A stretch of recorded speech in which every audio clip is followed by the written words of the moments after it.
नमस्कार चव स्टेशन परिवार. तर आज मी तुमच्यासाठी घेऊन आलेली आहे एक सिंपल, क्विक पण खूप tasty recipe special sandwich. Perfect breakfast, evening snacks किंवा मिडनाईट क्रेव्हिंगसाठी पण.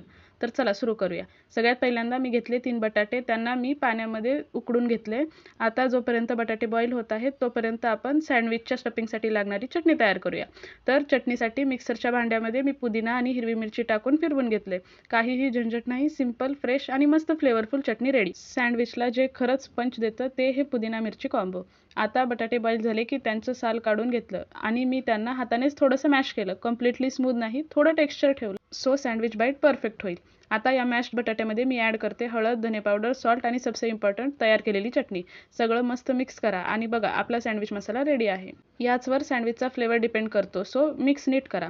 आता टाईम आहे सँडविच सॉस तयार करायचा. मी एक बाउलमध्ये टोमॅटो सॉस घेतला, त्यात रेड चिली पावडर आणि गरम मसाला टाकून मिक्स केलं. हा सॉस सँडविचला एक स्पायसी टँगी ट्विस्ट देतो, जे खरंच ॲडिक्टिव्ह आहे. आता मी 2 टोमॅटोला सर्क्युलर स्लाइसमध्ये कट करते.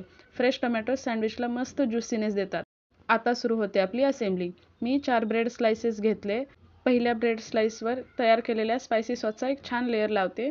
नंतर त्यावर पोटॅटो मसाला इव्हनली स्प्रेड करते. त्यावर टोमॅटो स्लाइसेस ठेवते आणि त्याच्यावर मी ॲड करते cheese. Cheese is optional but trust me, लावलं की सँडविच नेक्स्ट लेवल लागतो. आता दुसरा ब्रेड स्लाइस त्यावर ठेवायचा आणि वरच्या ब्रेडला मी बटरने कोट करते. बटरमुळे टोस्टिंग परफेक्ट होतं.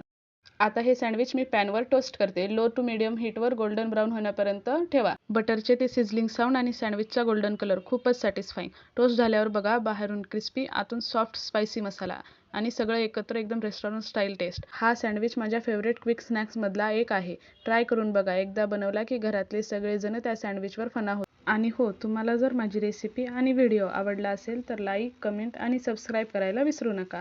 आणि कमेंटमध्ये नक्की सांगा नेक्स्ट कोणत्या स्नॅक पाहायला आवडेल तुम्हाला. तोपर्यंत हॅपी कुकिंग.